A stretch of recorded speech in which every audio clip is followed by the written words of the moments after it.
Hello guys, welcome back to my channel. ఈ video పెట్టడానికి ఎంత లేట్ ఎందుకయిందంటే ఆల్రెడీ మనం ముందులో ఒక వీడియో అయితే పెట్టాం కదా. ఆ వీడియో వల్ల ఈ వీడియో అయితే డిలే అయ్యింది.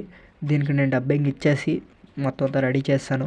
ఒకవేళ ఇంకా మన ఛానల్ ఎవరైనా సబ్స్క్రైబ్ చేసుకోకపోతే ఎప్పుడే సబ్స్క్రైబ్ కొట్టుకొని బెల్ ఐకాన్ అయితే ఆన్లో పెట్టుకోండి. ఎప్పుడైనా వీడియోస్ రావచ్చు. ప్లీజ్ గైస్, వీడియోస్ చూస్తున్నారు కానీ లైక్ అయితే చేయట్లేదు. మీరు లైక్ చేస్తే నాకు కొద్దిగా మోటివేషన్గా అయితే ఉంటుంది. మీరు లైక్ చేయడం వల్ల ఇంకొకరికి కూడా వెళ్తుంది. ప్లీజ్ గైస్, లైక్ చేయడం మాత్రం మర్చిపోకండి. చాప్టర్ స్టార్టింగ్లో వచ్చేసి chapter 172 the potential of weekly. Chapter స్టార్టింగ్లో అప్పర్ మూన్ వన్స్ చాలా సీరియస్గా ఫైట్ చేయడానికి చూస్తాడు. అలా తను చేసే అటాక్స్ని సనేమి అయితే అడ్డుకోలేకపోతాడు. దానివల్ల తన 2 వేళ్ళు కట్ అయిపోతాయి.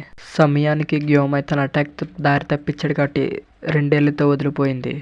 లేదంటే 2 చేతులు తెగిపోయి నా రక్తం కూడా ఇప్పుడు తినంగా పనిచేయట్లేదు, నేను వీళ్ళకి భారంగా తయారవుతానేమో అని అనుకుంటాడు సనేమి. ఇంకా ఈ రాక్షసుని ఎలా చంపాలని విసుక్కుంటూ ఉంటారు. ఈ ఫైట్ మొత్తాన్ని కిరియా కాస్కే కాకిలతో చూస్తూ ఉంటాడు. తన పక్కన ఉన్న తన చెల్లెలు మనం ఇంకా ఆశీరాల్ని అప్పర్ మూన్ వన్ దగ్గరికి పంపిద్దామా అని అడుగుతుంది. ఇంకా టాంజిరో గియో కూడా వాళ్ళకి దగ్గరగానే ఉన్నారు కదా, వాళ్ళని అక్కడికి పంపిద్దామా అని అడుగుతారు.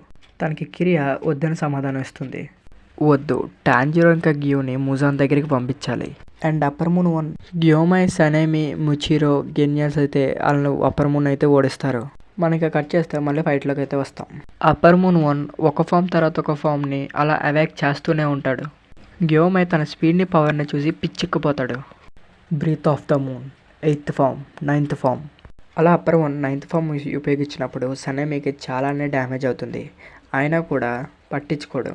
Breath of the moon 10th form ఐబీ మూన్ అలా సనేమి మీద అప్పర్ మూన్ వన్ అటాక్ చేస్తాడు. కానీ వెంటనే ముచిరో వచ్చి సేవ్ చేస్తాడు. ఇంకా వాళ్ళు ఇంటెన్స్గా ఫైట్ చేసి గెన్య దాన్ని చూసి చాలా భయపడతాడు.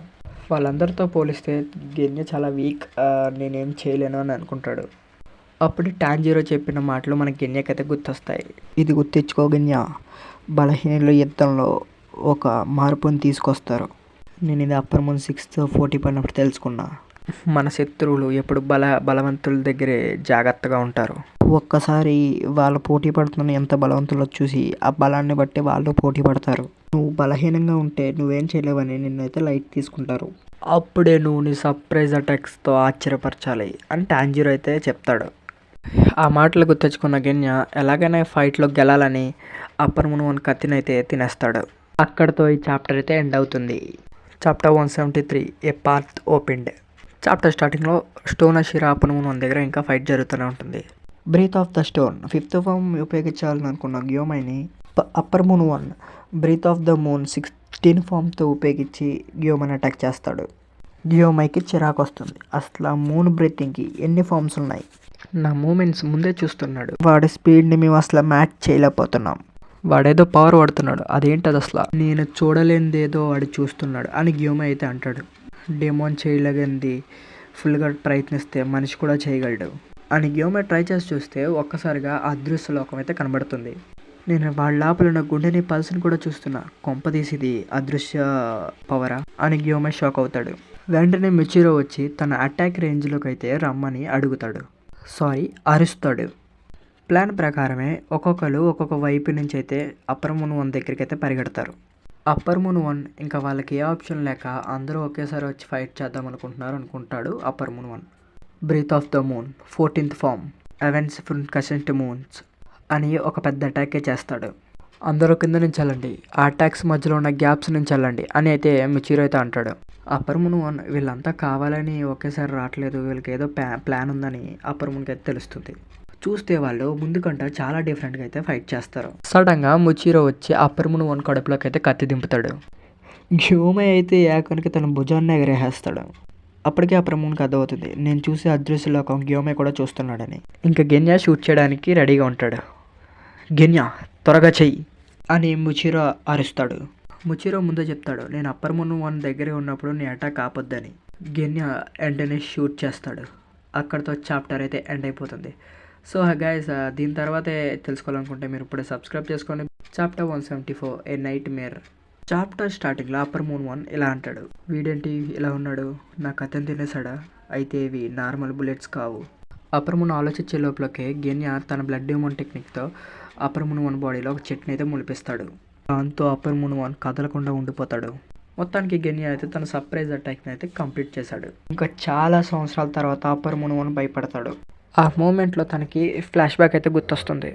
ఇది 400 సంవత్సరాల క్రితంది. ఒక రాత్రి పుట్టింది. అప్పుడు తన తమ్ముడు 80 ఏళ్ళ వయసు తన తమ్ముడిని యూరిచిని అయితే కలుస్తాడు. అలా తన తమ్ముడు ఇంతకాలం బతికుండడం చూసి షాక్ అవుతాడు. మీకు ఇప్పటికే అర్థమై ఉంటుంది యూరిచి అనేది ఎవరు. Sun breathing founder, sun breathing user.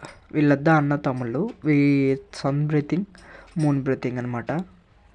మనం టాంజిరోకి వీళ్ళకి ఏంటి సంబంధం అంటే మనం ఫ్యూచర్లో చూస్తాం.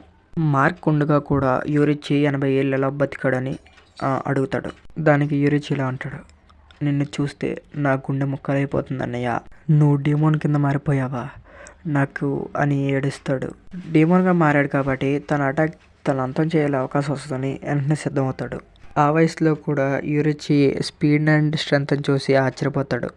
ఒక్క వెయిట్లో అప్పర్ మూన్ 1 తల నరికేస్తాడు. ఆఖరికి దేవుడు కూడా నీకు ఫేవర్ చేస్తున్నాడు, నీకు మార్క్ వచ్చినా కూడా ఇన్ని సంవత్సరాలు ఎలా బతికావని అప్పర్ మూన్ అయితే కుళ్ళుకుంటాడు. అటాక్ చేసిన తర్వాత యూరిచ్ అలా నిలబడుతూనే నార్మల్గానే చనిపోతాడు. అక్కడతో చాప్టర్ అయితే ఎండ్ అవుతుంది. Chapter 175 incredible younger generation. Chapter స్టార్టింగ్లో అప్పర్ మూన్ ఇలా అంటాడు, యూరిచి కాసేపుడు బతుకుంటే నా పని అయిపోదును. యూరిచి పోయిన తర్వాత నన్ను టచ్ చేసే డీమోన్ స్లేయర్సే లేరు.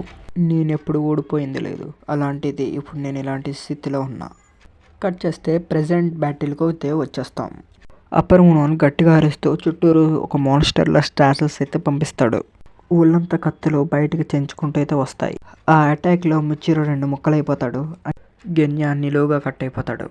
ముచ్చిరో తన ఆఖరి ప్రయత్నంగా ఎలాగైనా గ్యోమన్స్ ఎనిమిని ముజం దగ్గర పంపించాలని తను ఏదో ఒకటి చేయాలని చేతిలో ఉన్న కత్తి రెడ్ కలర్లో మారుస్తుంది. గెన్యా కూడా లాస్ట్గా ఒక అటాక్ అయితే చేస్తాడు.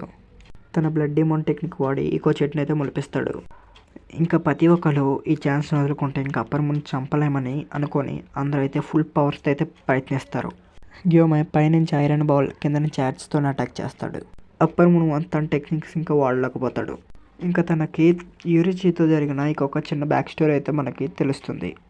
తమ్ముడు, మన టెక్నిక్స్కి మన పవర్స్కి ఎవరూ దగ్గరలో లేరు, ఇంకా మీద ఫ్యూచర్లో కూడా మన దగ్గరికి ఎవరు రాలేరు అనిపిస్తుంది అని మిసుకచి అయితే అంటాడు. అప్పుడు యూరిచి ఇలా అంటాడు, అన్నయ్య నువ్వు అనుకున్నట్టు మనంత గొప్ప వాళ్ళం అయితే ఏం కాదు. ఏ రోజుకైనా మనల్ని దాటే వాళ్ళు వస్తారు. ప్రస్తుతం వాళ్ళు ఇంకా పుట్టలేదేమో. మన చరిత్ర పుస్తకంలో ఒక చిన్న కాగితం లాంటి వాళ్ళు మాత్రమే అన్నయ్య అని అంటాడు యూరిచి. యూరిచి, చూస్తున్నావా, మనల్ని దాటి బ్రతికున్న వాళ్ళని చూడు యూరిచి అని అప్పర్ మూన్ 1 అయితే అంటాడు. అలా సనేమి గ్యోమై బాల్ మీద అయితే గట్టిగా అయితే కొడతాడు. అది కూడా రెడ్ అయితే మారిపోతుంది. ఈ అటాక్స్తో మన అప్పర్ మూన్ 1 తల అయితే నరికిపోతుంది. ఇక్కడతో అప్పర్ మూన్ 1 ఫైనల్ బ్యాటిల్ అయితే అయిపోయినట్టే చెప్పచ్చు. కానీ తల నరకగానే చనిపోవడానికి అక్కడ ఉన్నది మామూలు డీమోన్ కాదు, అప్పర్ మూన్ 1. అది గుర్తెట్టుకోండి గాయస్.